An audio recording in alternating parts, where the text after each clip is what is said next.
Hello children, let's continue with the lesson. Now we have some more examples of chemical changes. The first picture that you're seeing in the slide is that of burning of coal.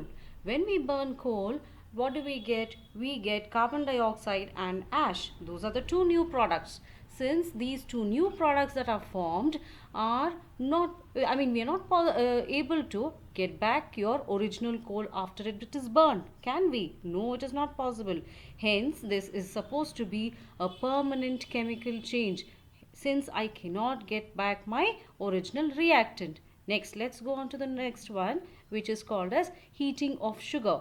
When I heat sugar, what are the products that I get? I get carbon and water droplets, is it not? Now from those products that I have got, can I get back my original sugar? No, the properties of the reactants have changed and new products are formed and it is irreversible. Hence these two are examples of chemical changes.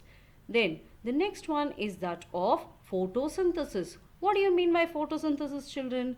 Photosynthesis is the method by which green plants manufacture their food in the presence of sunlight and chlorophyll. Is it not? They have carbon dioxide which they absorb from the atmosphere, water from their roots, and they give out glucose and oxygen. Right? Okay. Can you see the equation below? Yes. Now what we have as the reactants? We have carbon dioxide and water, but what are the products? It is glucose and oxygen. From glucose and oxygen, are we able to get back our carbon dioxide and water? No, it is not possible because new substances are already formed and it is irreversible. The properties of carbon dioxide and water have changed completely and new products are formed. We are not able to revert back to the original reactants. Hence, photosynthesis is supposed to be a chemical change. Let's go on to some more examples of chemical changes.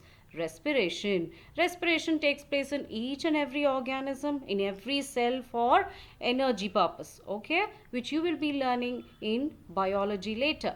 Okay, addition of acid to a substance. Now, addition of acid to a substance in detail you will be learning in the next few lessons in detail. Okay, next heating of iron to sulfur powder. Now, when you heat iron and sulfur powder, it results in the formation of iron to sulfide. Okay, which is a product. Now from this product I am unable to get iron and sulfur, hence it is a new product that is formed and it is an example of a chemical change. Next, bursting of crackers.